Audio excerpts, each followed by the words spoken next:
Hoje vamos falar sobre mudanças no MEI, no microempreendedor individual.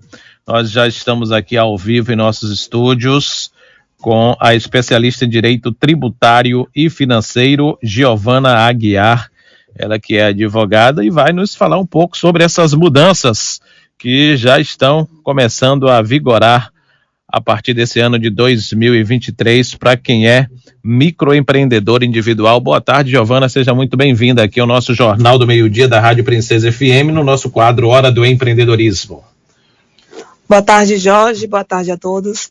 Eu quero agradecer aqui a oportunidade e o convite de poder estar trazendo informações jurídicas e contribuindo com o conhecimento, de todos os ouvintes que estão aí sintonizados. Obrigado a você pela presença aqui para falar desse tema tão relevante, A gente comentava aqui, inclusive, sobre os números, dos microempreendedores, que são bem expressivos. Temos aí quase 70% das empresas ativas no país que são MEI. Então é por isso que se torna relevante ficar atento a essas mudanças, não é, Giovana? Sim. Como curiosidade, a gente trouxe aqui uns dados, com fonte do IBGE, e chama a atenção da gente justamente isso. 70% das empresas constituídas no país, elas são MEI.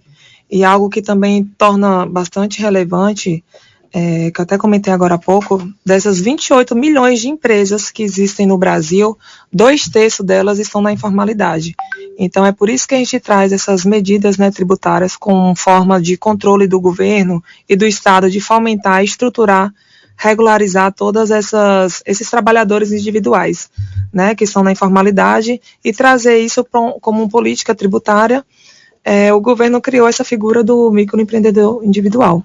Certo. E qual é o perfil, que se encaixa, dentro dessa modalidade de negócio, o microempreendedor individual? Certo.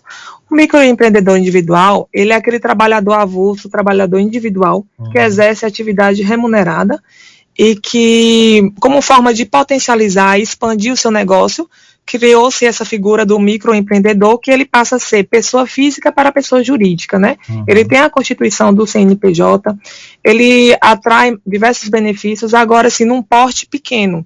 Ele não se iguala à microempresa, que ela tem um porte maior, ela tem uma receita, um faturamento maior, uma quantidade de funcionários maior. Então, o microempreendedor individual, ele é aquela figura, de trabalhador individual que exerce a atividade ali remunerada, como, por exemplo, motoboys, salões de beleza, uma atividade pequena, mas ela vai estar regularizada, que pode fazer emissões de notas fiscais e ter o controle, a ligação entre o empregado e a Receita Federal, mas com um faturamento menor. No caso, o microempreendedor individual, o teto de faturamento dele hoje está em R$81 mil por ano.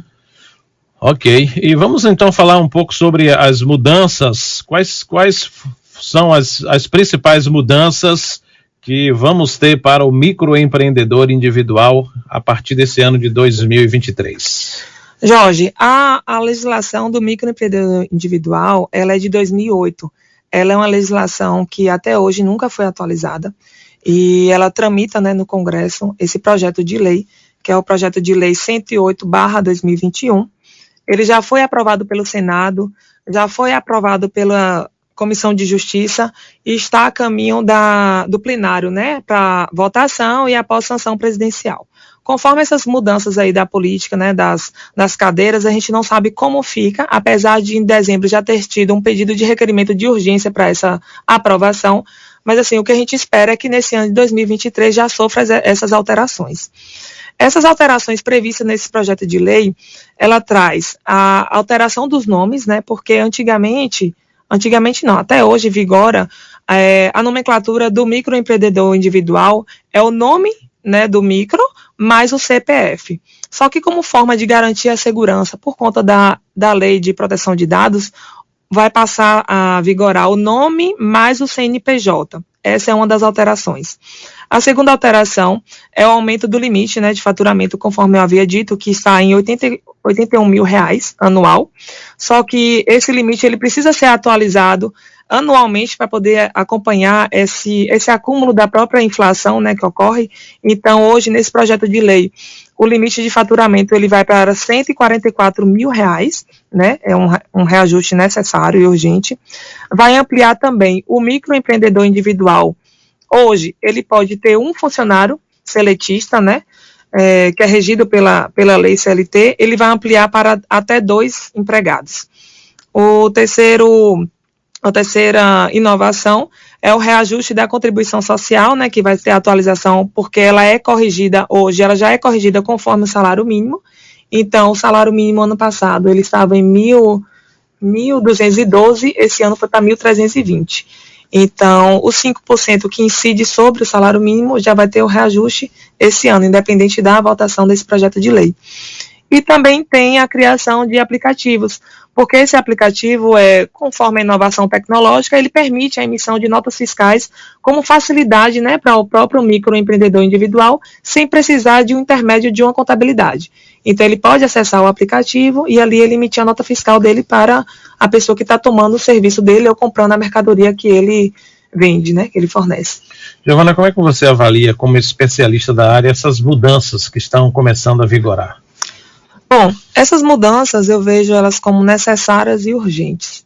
Elas já deveriam ter sido ocorridas há algum tempo, mas como a gente sabe como funciona, né, a questão da legislatura no nosso próprio país, acaba que isso atrasa, né, por conta das negociações políticas, de todo o todo o processo de votação que ocorre. Então, assim, eu vejo que é algo que precisa ter votação e entrar em vigor para ontem, né, para poder acompanhar, até porque a motivação dessa política tributária ela é justamente para fomentar a economia para poder trazer um potencial econômico, uma estrutura, uma organização e o próprio controle do Estado. Então, a partir do momento que você não coloca essa legislação para acompanhar esse processo, né, econômico, vai ficando para trás. Acredito que essa proposta de ampliar de 1 para 2 funcionários vai ajudar bastante, né? Praticamente era só o dono e mais um funcionário. Sim, agora exatamente. Já está aprovado ou ainda vai ser aprovada essa possibilidade de 2 funcionários? Não, essa possibilidade ainda vai ser aprovada, ela está nesse projeto de lei, né? Mas exatamente porque acaba que quando a legislação ela não acompanha a realidade, as pessoas vão procurando um outro jeitinho, né?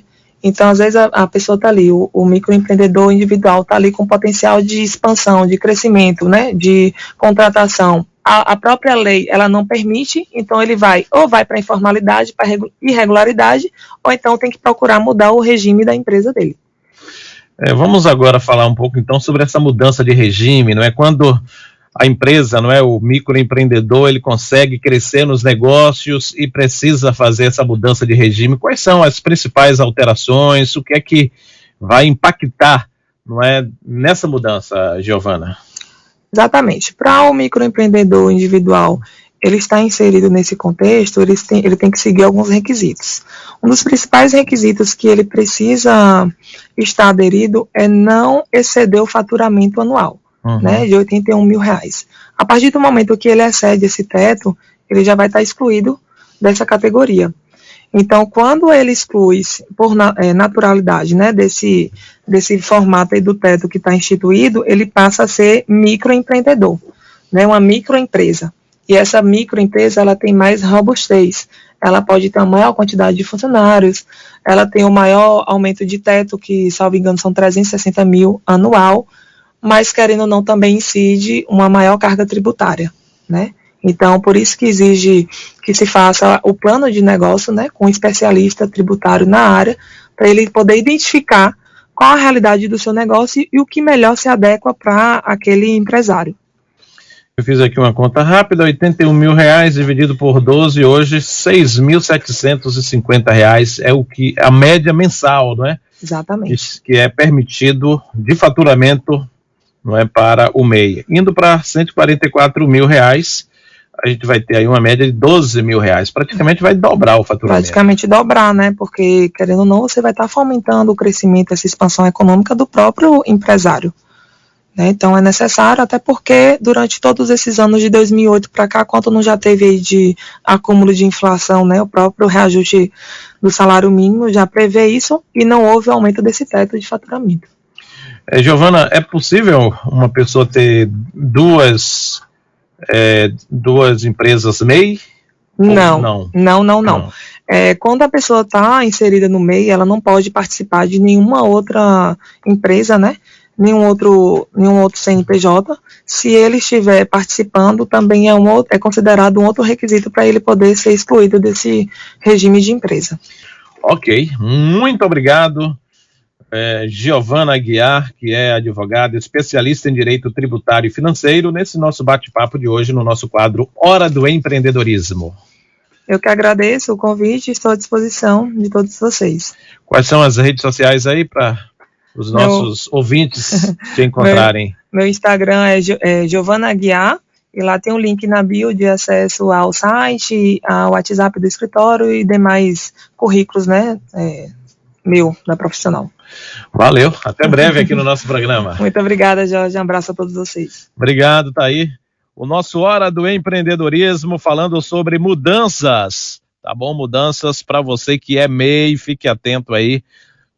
Algumas mudanças já confirmadas e outras na pauta, não é? Da Câmara dos Deputados e do Senado Federal, mudanças que podem ser implementadas para este ano.